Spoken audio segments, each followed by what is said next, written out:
कंकणरक्षेण रक्षयति कंकणवस्त्रेण पृच्छति कंकण पूजयेन करिष्यति कंकण वेदस्थ पृच्छति आप्योक्त प्रतिष्ठं प्रेति वेदस्थ पृच्छदा अमृत क्रियेण पृच्छने तान सन्नियत पृच्छति दीर्घं देवी शरणागति रक्षे प्रतिज्ञा पृच्छति आप्यायतन मधुसूदने वेदिं काच्याय विश्वदे प्रतिष्ठति कंकण पूजा प्रतिष्ठेन अंकस्तेन पृच्छति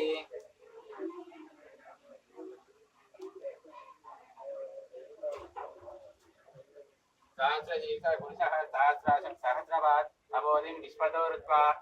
अशैतसाङ्गुलं पुरुषः एवेदकं सर्वं यद्भूतं यत्पव्यं तातो हेताना हि महिमा शान्ति